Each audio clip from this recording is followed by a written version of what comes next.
Hello, everyone. My name is Joe Scota, Past District 33 Director, one position I was very, very proud of. Not just the top of the trio, but the whole journey getting there. It's really amazing because we meet some wonderful people along the way. And our focus this year, and hopefully years to come, is the D33 family, District 33 family. We want to get to know some of the other members, some of the other family members. And we are a family. We're all part of District 33, regardless of where we're from or where we're living right now and all the other fun stuff. But today I have a special guest today. And many of you know him, and some of you don't, but you're going to get to know a little bit more about him. But we call him Mr. Greg Morrow. Hi, Greg. Welcome to the team. Thank you for having me, Joseph. Welcome to the team. You love that. It's pretty exciting. But anyways, real quickly, tell us where you live now and where you're originally from. Thank you, Joseph. I am in Clovis, California, which is the sister city of Fresno, right next to Fresno.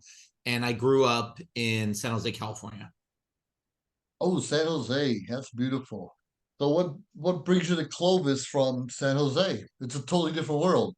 It definitely is a long story, but teaching is not the highest paying job in the world.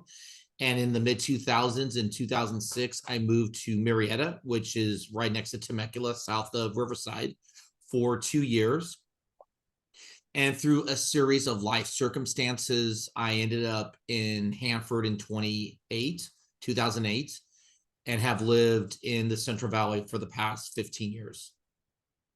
It's not a bad move, not a bad move at all. So what is your occupation at this time? I am an elementary school teacher. Currently, I teach sixth grade. The majority of my experience in recent years has been 7 years as a third grade teacher. Wow, that can be a little stressful. Yeah, especially A this little time bit. of the year with spring fever coming up, it Spring gets a fever. little more. It affects us adults also. Us adults also. So how long have you been a Toastmaster? I've been a Toastmaster since August of 2015. August of 2015. And I know you've been an area director, division director, at least a couple times. Twice. Tell us a little bit about that journey into leadership. Did you expect to be there? Well, Joseph, when I first joined Toastmasters, I was introduced to it by a cousin that I was visiting in Idaho in July of 15. And I had heard that it was a speaking club, but had no idea about the leadership component. I began in club leadership in 2016 when our sergeant at arms in Visalia Toastmasters was busy with work commitments and was gone over half the meetings. So the club officers wanted to make me an unofficial, unelected assistant sergeant at arms. So for the last 3 months of the 15-16 year, I was the unofficial, like, assistant sergeant at arms. Then I ran for the position and was sergeant at arms for 6 months, VP of PR for another 6 months. But the plan for that was to be a year. But the president at the time moved back to Montana where he went to school. And he said, Greg, I want you to be president. And at the same time, the Division G director for 2015-16, Monica Story, who has been in every club office in Visalia, nominated me, unbeknownst to me, to be a Pathways guide. So in 2017 and 18, I ended up being simultaneously the president of Visalia Toastmasters and a Division G Pathways guide. That'll keep you busy. That'll keep you Yeah, busy. it did. And I didn't think that I could do it. And Yeah. the one lesson I've learned from this and other positions is that if I wait until I'm 100% ready to do any leadership position, then I'll never do a leadership position. That's a fact. A lot of kudos go off to Monica's story. She's an awesome Toastmaster, awesome person Yes, she in is. general. So that's pretty good. So what have you been able to get out of Toastmasters so far? Has it helped your career? Helped you in any way inside or outside the club? Yeah, it definitely has helped me professionally. I remember going to my evaluation meeting back in February of 16 with the principal, my principal at the time, and this was just 6 months after I joined Toastmasters. Sure. And I received what was the best job evaluation I had received ever as an educator. And I went back to the instructional coach, who was a good friend of mine, and the first line out of her mouth, and I remember this, was, quote, "It's that speaking club you go to." It has paid dividends for me, but not in ways that a lot of people would think. I never had a problem talking as an educator, because as a teacher, I have to be in front of 20, 30, in this case, 36 sixth graders.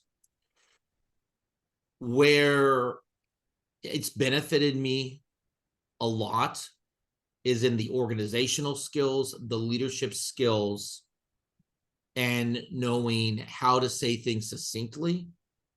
Because as teachers, we deal with students 6 hours a day. But Sure. one of the fears that myself, I used to have, and many of my coworkers still have, is dealing with adults. That could be parents, that could be administrators, fellow staff, community members, board members, district office administrators.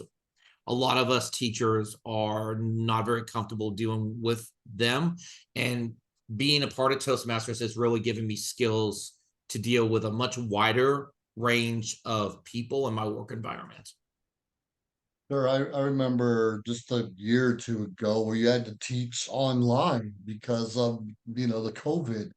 And obviously Zoom must have helped out a little bit in there, but what other skill sets have you learned in Toastmasters that help you become a better teacher? Well, one of the things that I believe about Toastmasters that is really understated is Yeah. not just to be able to speak well, but to know when to speak and when to listen. It reminds me of a quote from Hamilton, where Hamilton, a young Hamilton early in the play, is told to speak less, listen more. Yep. And as a Toastmaster, and specifically in being in officer positions, I have had to learn when to use discretion in what I say, as well as how I say it. Because as a area director, I was working with 5 clubs in area G1. As a division director, I was working with 17 clubs and 4 area directors. And there were several occasions when I ended up being a mediator, because I had to be able to bring parties together to resolve conflicts. Now, as an educator, that's really helped, because it helps me with students. When students have an issue, like today, I had a student who was upset because I had a sub for an hour. I was in a meeting and she wasn't allowed to go to the bathroom. And I quite politely and quietly asked the student, "Would you like to have a restorative conversation with the substitute later on today? I can arrange that, and you two can work this out, kind of get to an understanding." She goes, "No, that's okay. It's not a big deal." Wow. Before Toastmasters, I would have probably have said something like, "Well, the substitute teacher was in charge and you should have listened to her," which, while in a lot of cases is correct, Sure. that, kids have to follow the directions of an adult, regardless of who they are, that would not Right. have really have addressed the feelings of that student. And in Toastmasters leadership, especially online, where you can't really see the body language as much, and in emails and texts when you can't hear vocal intonation, so things get lost in translation. I've had to really lean on those skills that I have gained in Toastmasters leadership. That's interesting. You're the first one I've talked to say help you become a better mediator, per se. And probably that's just selecting our words a little more finely, more Yeah. carefully than we have in the past. I remember a couple years ago and being in leadership, I think the most important thing for me is recognizing people, is giving out an awards. I remember you coming to Morro Bay a couple years ago, the Hall of Fame event, and I was able to put that DTM medallion around your neck. And that means a lot to me. How did it make you feel to reach that level? It has been one of the most the accomplishment, one of the accomplishments I'm most proud of in Toastmasters is to reach the DTM. I remember when we were back in person for the district conferences, and I would see the DTMs greet the newly inducted DTMs on Friday night. And I found out what it took to get there. And I made a goal for myself that I would become a DTM under the legacy program, which I eked it out by getting mine in early June of 21. And the end of it, as we both know, was the June 30th of 21.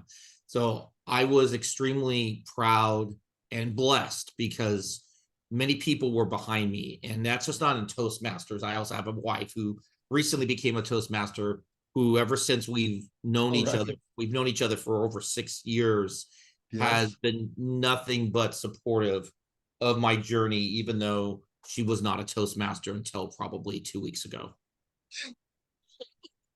That's fantastic. Congratulations. Thank you. Congratulations. I interview other people, sometimes the husband, wife, and even the children are involved. And like, wow, you often find yourself correcting one another's grammar.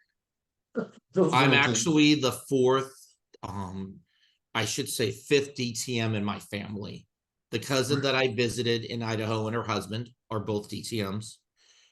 And then her older brother, who now lives in the same town with her, and his late wife, his wife died a few years ago, they're all DTMs.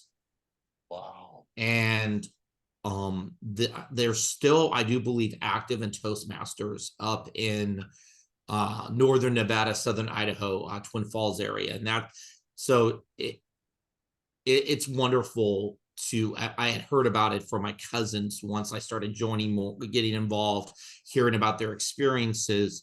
And my cousin Teresa, who was the one that invited me to her meeting, has just been, even though I haven't seen her physically since 15, has been very supportive and affirming of my journey as a Toastmaster. And I owe it to her and her inviting me that I was introduced to what Toastmasters really is, and the camaraderie that people have by and large is something that I really gravitated towards too, and it's something that I haven't really experienced very often professionally in my job to the extent that Toastmasters has offered it.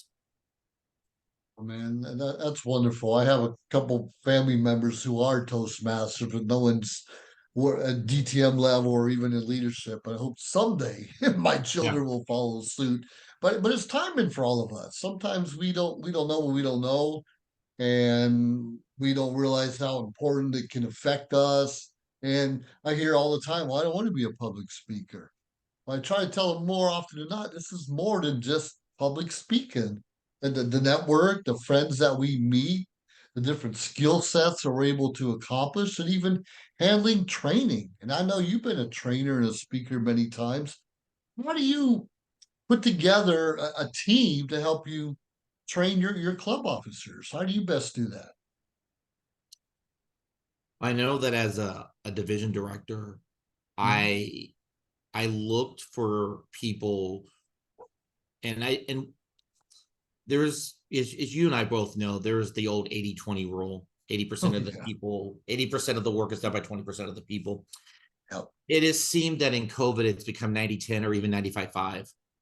And one thing I really strived to do when I was a division director for 2 years, and it was one of the greatest blessings of my life to be a 2-term division director, was to involve other people besides what we would call the usual suspects.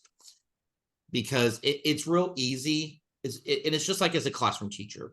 When you've got those few kids that are just like, me, teacher, me, it's real easy to just lean on those 3, 4, 5 kids. But then that sends the message to every other kid that, number one, they don't have to put in the effort, or two, that their opinions and their gifts and their efforts aren't valued. And that's the same way with adults. Sure.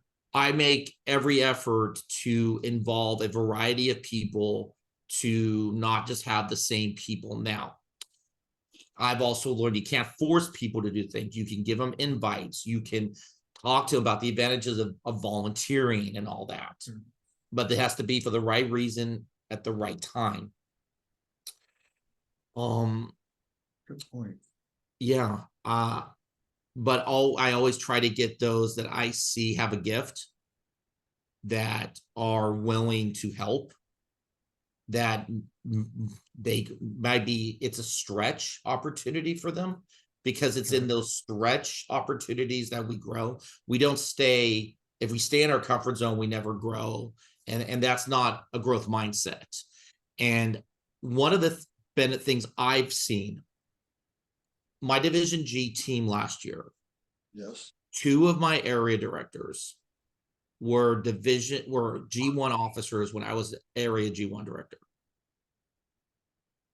That's and 2 years ago, yes, I had 2 area directors who were in clubs that I was in as a Toastmaster. nice. It can't be understated, that importance of mentoring, of not, and what I love about Toastmasters is that unlike a lot of other places in the world, and I love what I do as an educator, and I'm not throwing people under the bus, but one thing that Toastmasters does that I wish we did in education a little bit better, and we're starting to get better at it, is not only am I going to elevate myself, but I'm going to elevate you with me. And so our current Division G director was one of my area directors last year. Nice.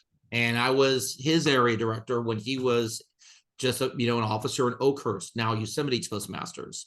And that's the power of it, is through that interaction. Not only are they mentored, I've learned so much from the officers that I've had the pleasure of working with. And it's developing that core of people that you can rely on, that then you can utilize them to help bring in more people. And that's what I strove to do as Division G director for 2 years, is to get more people involved so that the usual suspects don't always have to keep doing it, because they were getting burned out, to be quite honest. I can understand being burnt out, and you just mentioned mentorship, and that's kind of my motto a few years ago: developing leaders one at a time. That was the whole purpose. Take someone under your wing and help them reach potentials they didn't even know they could. And maybe one at a time is too slow. Maybe we need to develop leaders hundreds at a time, but we should take them wherever they are, because all of us are at different levels in life. And you could have been a Toastmaster 10 years and never made it past area director. I could have been 10 years and have 20 DTMs. Those things don't matter. We're at different levels, and we're striving for something different. It's so important to find people who are looking for something and just help guide them, not tell them what to do, challenge them in a way. If someone didn't believe in me and say, "You can do it," I believe that you can do it.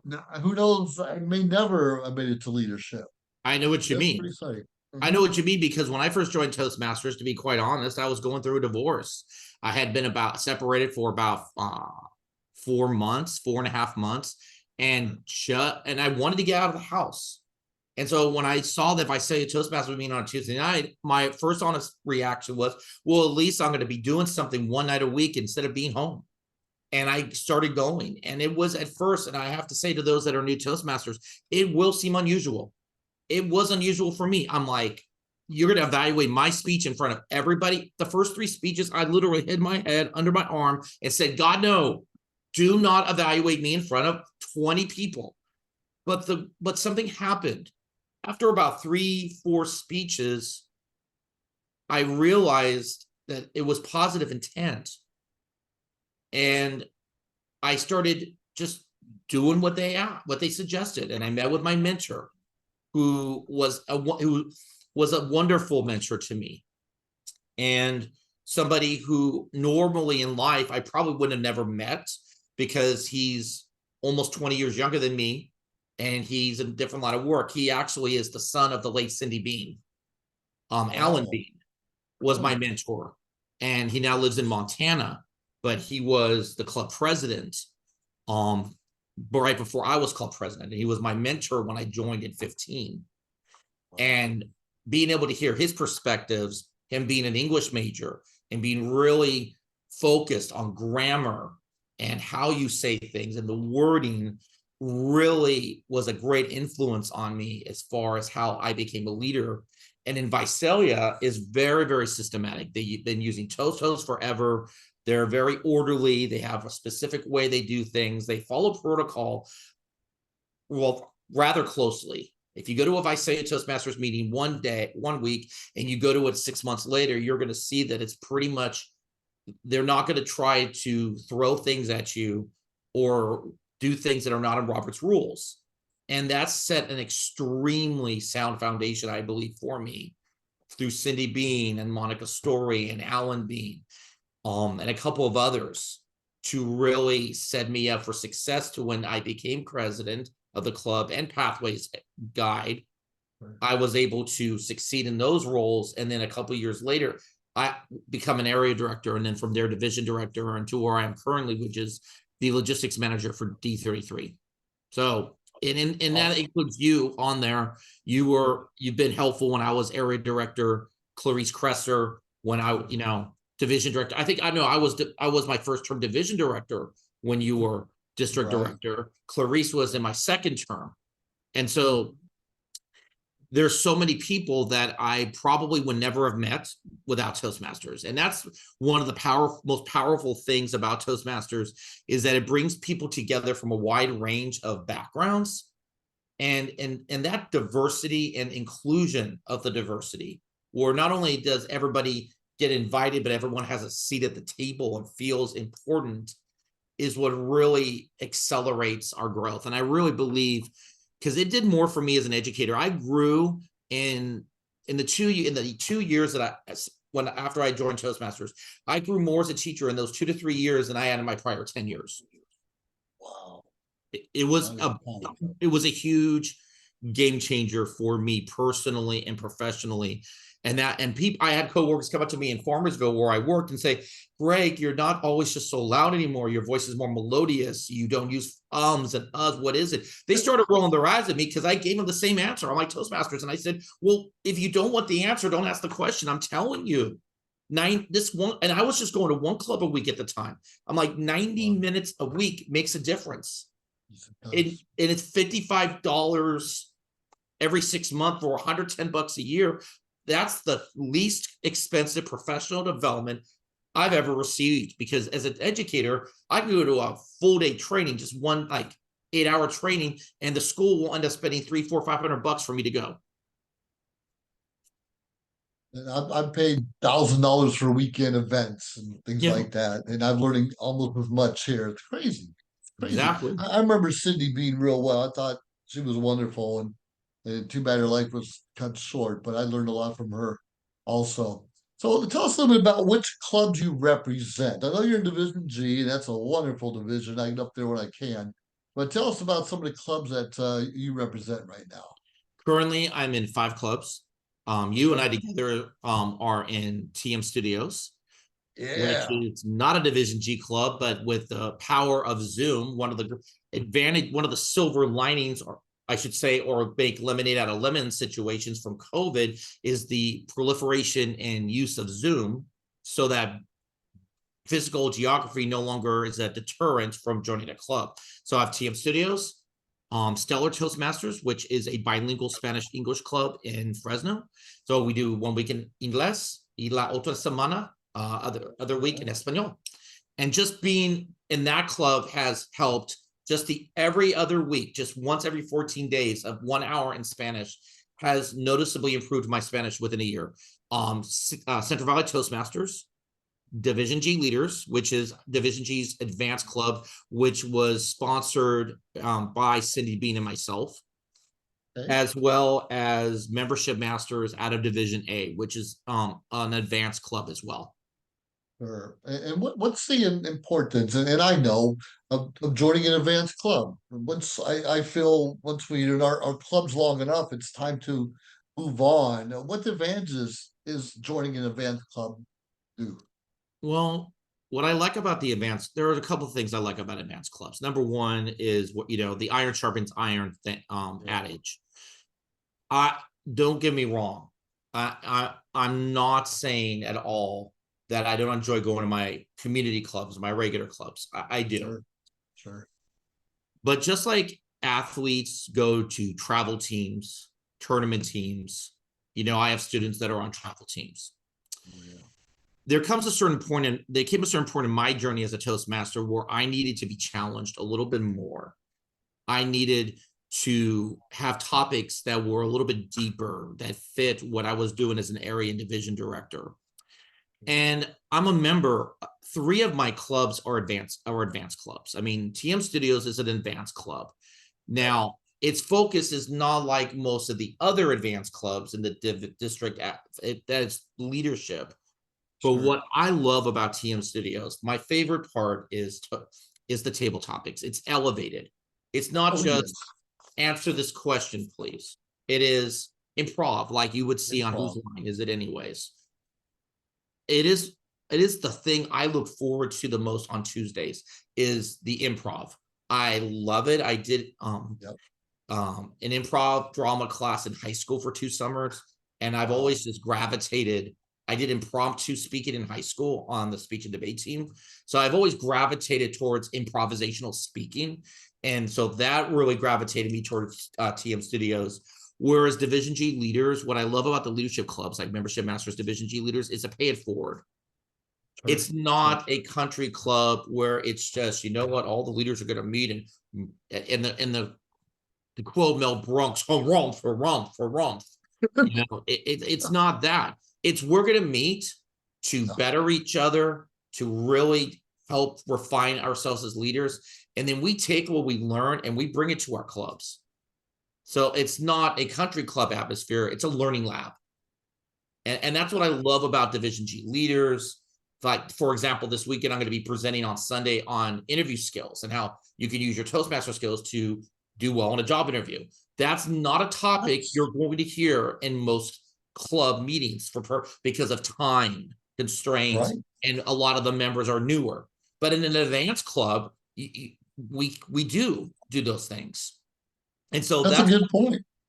That's what I love about the advanced clubs is that learning lab. It's not just, here's your officer training every 6 months and then see ya, we're not going to support you.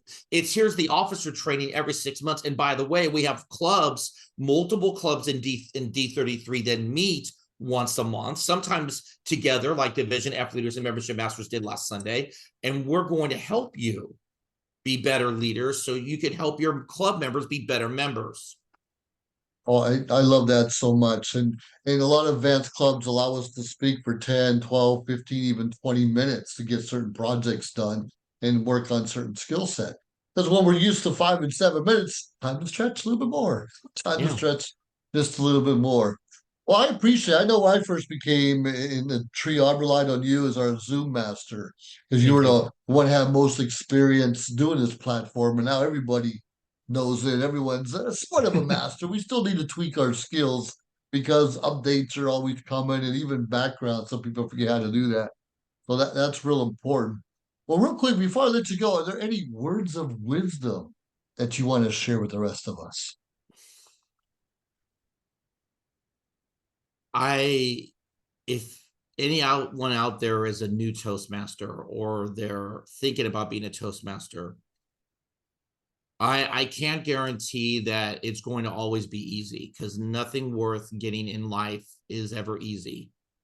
It is likely that when one goes to a meeting, they're going to find at least one thing kind of different. I would just encourage you to stay the course, really give it your best effort. And there are times when Toastmasters may not be the best for you at that point in life because of other commitments you have. But if you're willing, and I had a cousin ask me this question when I was in Toastmasters for about 2 years. Great, can I be in Toastmasters? Can I go to a meeting just once a month? And I said, well, you get out of something what you put into it. And she goes, well, can I go once a month and benefit? I go, well, to be quite honest, to really benefit from Toastmasters, one should go at least 3 out of every 4 times that a club that the meeting club meets. Which means if you're a weekly meeting, you should go at least 3 weeks out of the month. If you're every other week, then you should go at least 3 out of every 4 times every 2 months. Sure. And there's life. I'm not saying you're going to make every Toastmasters meeting. That's just not practical. But in order to get the maximum benefit, I encourage guests to try out for a couple months. Try it out. don't just go to one meeting and chalk it off, because it might be a different format. It might just have been an off night. Yeah. Go to like 3, 4 meetings. And if Yeah. you don't like that club, go to another club. It's like a church. People go to Sure. different churches because even though it's worshiping the same God, they all worship in different ways. Well, every Toastmasters group has its own flavor. And if one group isn't for you, try another group and really see what you get out of it, and be open to the experience. Be open, don't have any expectations about what's going to happen or not going to happen, because I tend to be one of those people that wants to really plan things out, and I want to know what's happening, and if I don't know for sure, then I get anxious. But the most successful things for me in life have been when I was running for club growth director a couple of years ago and I didn't win. Yeah.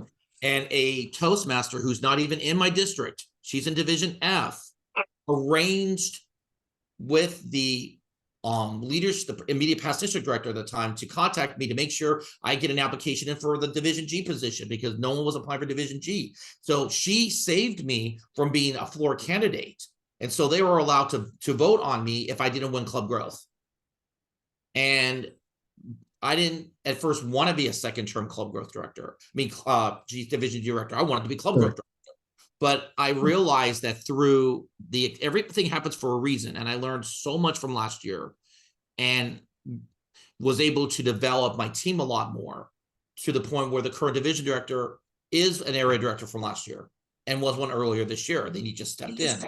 So I would just say stay the course and give it an opportunity, and don't put any constraints on what you think you can and can't do, because there's an old saying that I'll leave you all with: God doesn't call the qualified, he qualifies the called. Qualifies the call. Stay the course.